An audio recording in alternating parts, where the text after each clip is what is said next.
ratusan anggota dan undangan menghadiri puncak hari ulang tahun ke-9 Komunitas Cinta Berkain Indonesia Malang Raya yang digelar di salah satu hotel berbintang di Kota Malang.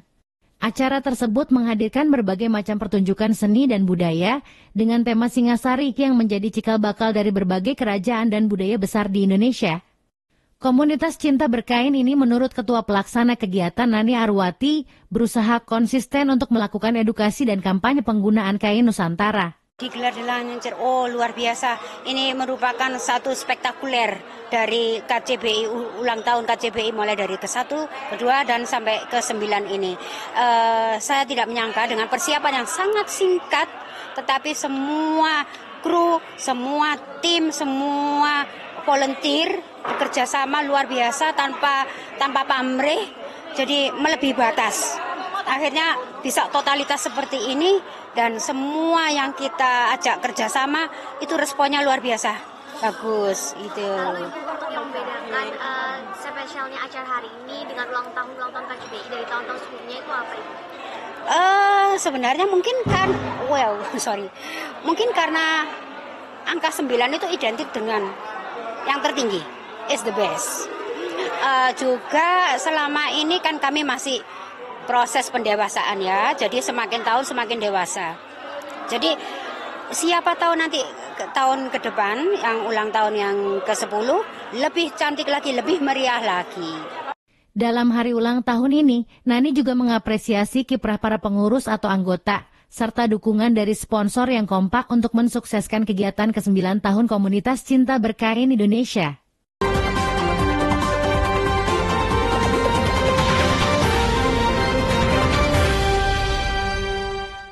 Dekan Fakultas Ilmu Administrasi Universitas Brawijaya Profesor Andi Feftawijaya mengatakan bahwa FIA berkontribusi aktif secara pemikiran akademik terhadap berbagai rancangan undang-undang yang ada.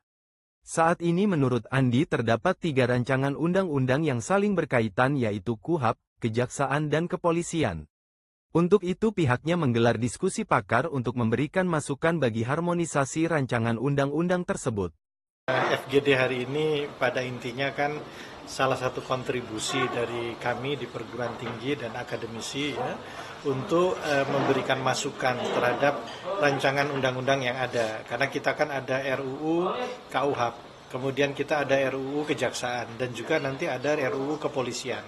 Nah, kita khawatirkan ini akan terjadi perang RUU ini, perang RUU ini. Semoga tidak terjadi perang RUU. Oleh karena itu, ilmuwan salah satunya ya memberikan kontribusi untuk mengharmonisasikan, menyeimbangkan supaya antara RUU satu dengan yang lain itu tidak saling over kewenangan dan lain-lain tumpang tindih gitu ya. Ini salah satu fungsi kita seperti itu. Karena memang ya RUU yang satu ingin memberikan kewenangan yang lebih luas yang seperti ini. RUU Kepolisian juga bisa jadi memberikan kewenangan yang luas untuk kepolisian. KUHP juga begitu. Nah, inilah fungsi kita sebagai ilmuwan, bagaimana membantu agar semua RUU itu ada dalam koridor yang harmonis gitu ya. Jadi tertata dan tidak saling ingin menonjol sektornya sendiri gitu loh. Andi berharap dengan kegiatan ini pihak kampus mampu memberikan pandangan akademik bagi harmonisasi rancangan undang-undang sebelum nantinya disahkan menjadi undang-undang.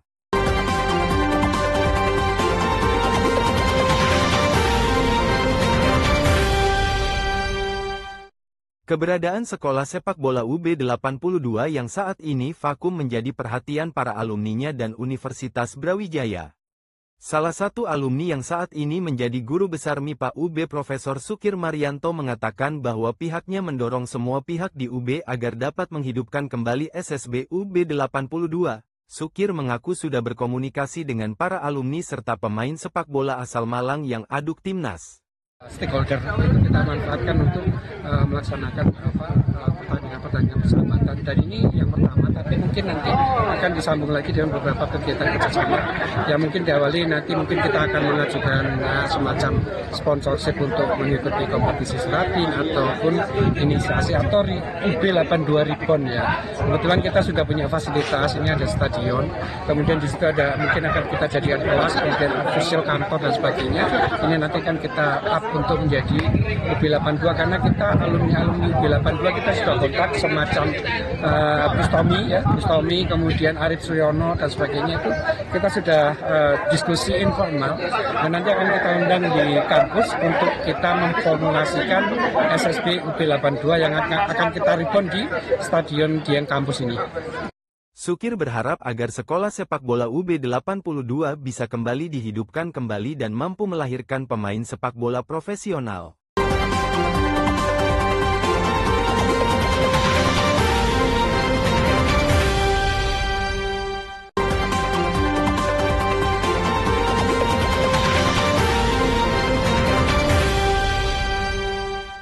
Dewan Profesor didukung Brawijaya All Star melakukan pertandingan persahabatan dengan tim dari Otoritas Jasa Keuangan Regional Jawa Timur.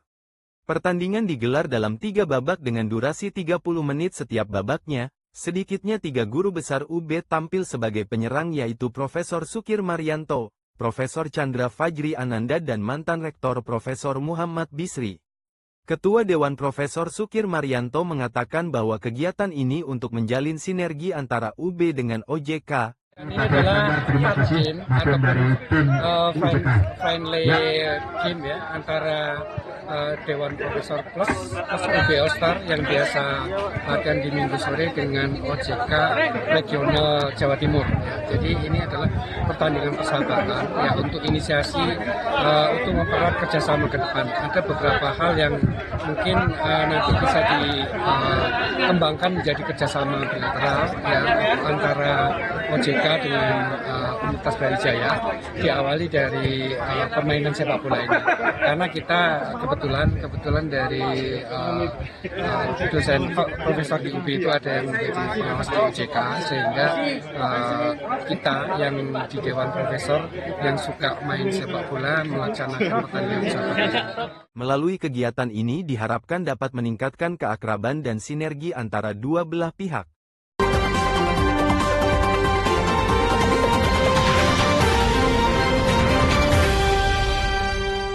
Jamur Jungle, mungkin terdengar asing di telinga Anda. Berlokasi di Desa Meluwe, Kecamatan Ungaran Timur, Kabupaten Semarang, mahasiswa KEKN Universitas Semarang membuat terobosan jamur jungle dari limbah jagung. Dengan kondisi wilayah yang kaya akan pertanian jagung, bonggol jagung yang tak bernilai diolah menjadi makanan yang cocok untuk dikonsumsi dengan cara menumbuhkan jamur. Oke, salah satu program kerja dari tim kita adalah mendayagunakan sebuah limbah yaitu jungle jagung. Dimana sebenarnya adalah sebuah limbah yang nggak terpakai, yang nggak ada daya gunanya sama sekali, kita optimalkan. Ternyata jungle bisa jadi media tanam sebuah jamur yang akhirnya sebenarnya bisa dimakan, bisa dijual kembali. Istimewanya adalah dia enak banget dimakan, dan dia adalah sehat karena dia organik, dan juga ini yang berikutnya adalah dari hal yang nggak terpakai, limbah bisa digunakan dan bisa jadi komersil buat warga. Oke, naik. Betul banget. Jadi di sana teritorinya itu ada namanya Tegal. Tegal di situ adalah lahan yang ditanamkan oleh jagung. Nah, tanaman jagung tersebut setelah diseleb, itu jagungnya dipakai dijual, tapi jagungnya dibuang. Nah, maka itu jagung itu kita manfaatkan sebagai media tanam dari jamur ini. Berbeda dengan jamur tiram, jamur jungle memiliki bentuk yang lebih kecil, tapi kaya akan protein. Masa panen yang relatif singkat membuat jamur jungle dapat dipanen antara 10 hingga 14 hari dengan memperhatikan kondisi kelembapan dan faktor lingkungan lainnya. Dari jamur jungle? Oh, banyak banget olahan-olahan makanan dari jamur seperti ini. Bisa tumis, bisa seperti jamur crispy dan sebagainya gitu. Jadi tergantung kreativitas dari masyarakat untuk mengolah jamur tersebut. Oh, nah, boleh beda. Ini teksturnya lebih crunchy. Jadi dia kalau dimakan lebih melumer di mulut. Kemudian dia teksturnya lembut dan juga kecil-kecil. Oh, gitu. Satu kemasan jamur jungle dijual dengan harga Rp10.000 saja. Kini dengan adanya inisiasi itu, limbah jagung tak terbuang sia-sia. Dengan pengolahan limbah jagung dapat diolah dan bernilai jual.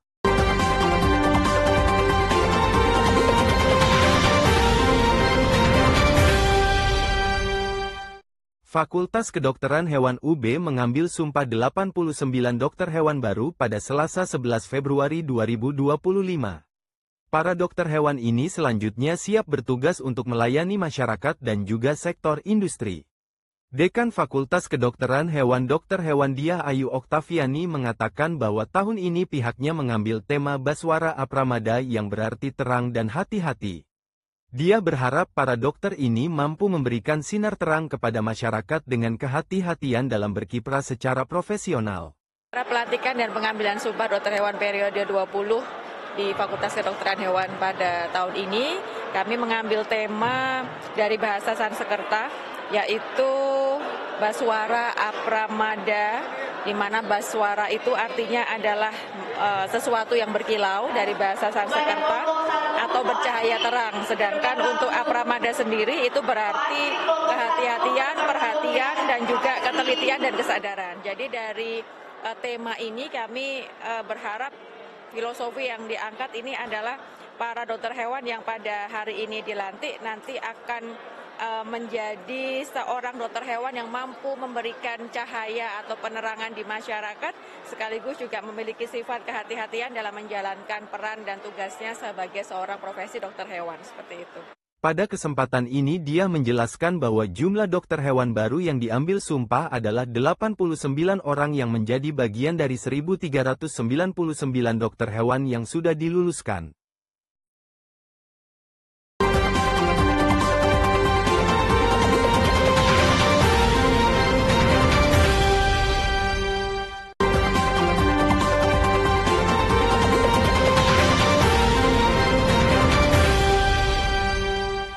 Universitas Hasanuddin Makassar menggelar Unhas Open Day 2025 sebagai ajang bagi calon mahasiswa untuk mengenal lebih dalam fakultas dan program studi yang tersedia.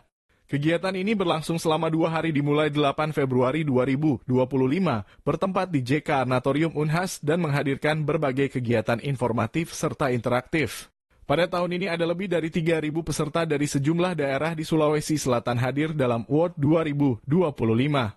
Selain itu juga disediakan campus tour agar peserta dapat melihat langsung fasilitas kampus. Rektor Universitas Hasanuddin Makassar, Profesor Jamaluddin Jompa, MSc, menegaskan pentingnya keterbukaan informasi dalam membantu calon mahasiswa menentukan pilihan akademiknya. Ia menyebutkan bahwa setiap tahun Unhas menerima lebih dari 80.000 pendaftar, namun hanya sekitar 10.000 yang diterima. Ya, ini juga adalah tanggung jawab Unhas untuk melayani masyarakat umum. Tidak boleh ada yang membeli kucing dalam karung, ya.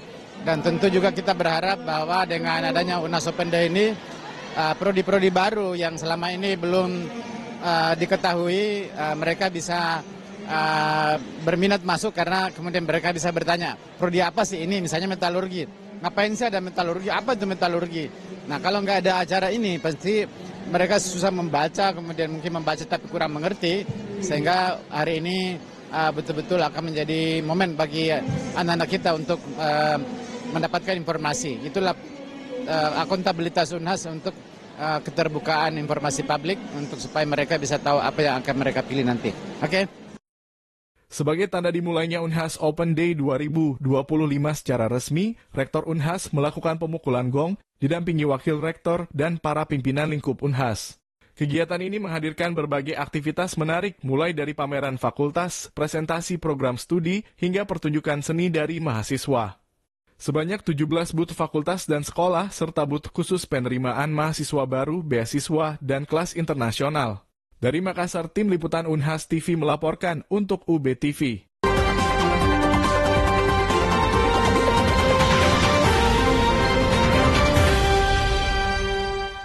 Salah satu sudut sekolah dasar negeri Cihideng Kecamatan Jatigede Sumedang, disulap oleh mahasiswa KEKN Unpad, menjadi area baca bagi siswa-siswi SD Cihideng.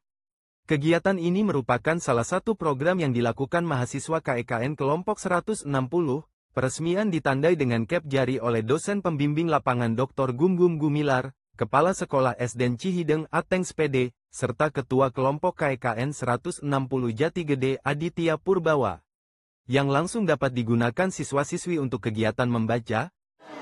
Kalau selama di SD Cihideng ini kami terutama menyiapkan pojok baca, yang bisa menjadi suatu sarana fasilitas bagi adik-adik di sini untuk membaca, menulis dan untuk meningkatkan literasi mereka terutama selama saat ini. Dan juga tadi kami sudah melakukan acara awarding tentang tugas terbaik, merangkum buku siswa-siswa teraktif.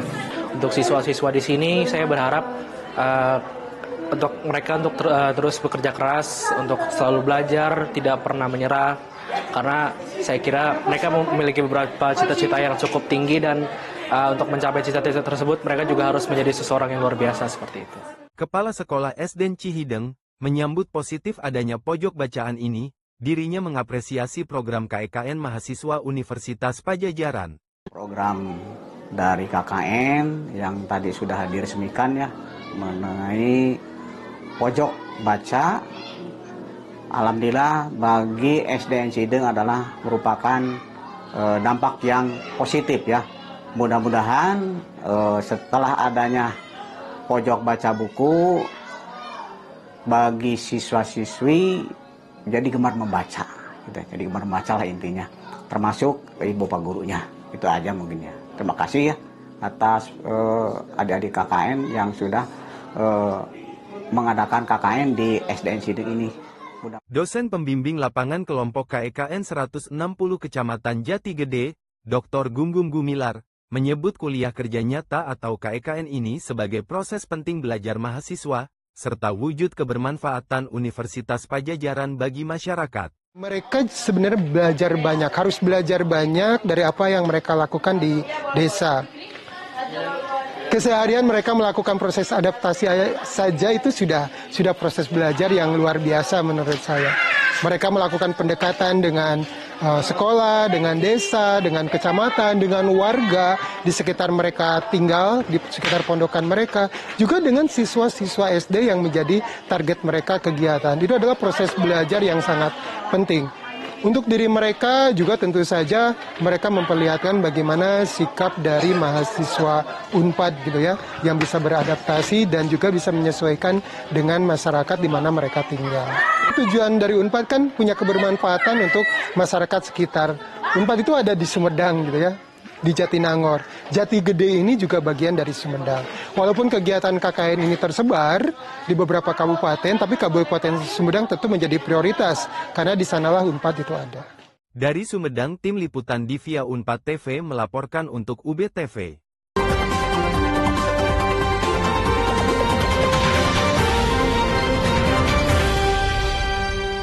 Universitas Hasanuddin Makassar menggelar kuliah umum yang diselenggarakan di Ruang Senat Lantai 2 Gedung Rektorat Universitas Hasanuddin, Kamis tanggal 6 Februari tahun 2025, Ketua Komisi 2 DPR RI Bidang Dalam Negeri, Pertanahan dan Pemberdayaan Aparatur, Muhammad Rifki Nizami Karsayuda, hadir membawa tema Masa Depan Pertanahan dan Tata Ruang Indonesia Perspektif Penegakan Hukum dan Pertumbuhan Ekonomi. Kuliah umum dihadiri Ketua DPRD Sulsel, Rahmatika Dewi, Bupati Sidrap terpilih, Haji Syaharudin Alrif, Ketua KPU Sulsel Hasbullah, Rektor Universitas Lambung Mangkurat, Profesor Dr. Ahmad, Rektor Unhas, Profesor Dr. Jamaluddin Jompa serta mahasiswa. Karsayuda menyebutkan jika permasalahan pertanahan dan tata ruang terjadi karena belum ada keselarasan, sinkronisasi dalam penyusunan tata ruang antara tata ruang nasional, tata ruang provinsi maupun tata ruang kabupaten kota termasuk penyesuaian fungsi lahan dan regulasi perizinan. Selain itu, lemahnya penyelesaian konflik agraria, yakni ketidakpastian hukum terhadap hak atas tanah yang menghambat investasi dan pengembangan lahan. Juga masih lemahnya regulasi terkait pengelolaan pertanahan. Kita hari ini memperbincangkan satu tema penting yang menjadi PR kita sebagai sebuah bangsa, yaitu penegakan hukum di sektor pertanahan dan tata ruang, yang kerap kali dihadap-hadapkan pada bagaimana peluang investasi dan ekonomi untuk memanfaatkan tanah dan tata ruang kita di Indonesia. Saya berharap dengan paparan yang saya sampaikan bagaimana komitmen pemerintah dan DPR di hadapan para guru besar dan sivitas akademika Unhas, kami bisa mendapatkan masukan yang berharga ke depan untuk kita sama-sama menyelesaikan problema bangsa yang tadi saya sebutkan ini. Dan saya yakin Unhas sebagai salah satu universitas terbaik di Indonesia bahkan saya menyebut universitas terbaik di Indonesia bagian timur, akan bisa memberikan kontribusi yang nyata bagi bangsa ini melalui sektor pertanahan dan tata ruang. Komisi 2 DPR RI, sebagaimana yang sekarang diamanahkan kepada saya untuk memimpin, akan memberikan ruang dan panggung terbaik bagi para akademisi dan Muhammad Rifki Nizami menambahkan, butuh kolaborasi yang kuat antara para praktisi, pelaksana kebijakan, dan para akademisi, untuk saling bersinergi dalam menyelesaikan masalah yang ada. Dari Makassar, Tim Liputan Unhas TV melaporkan untuk UBTV.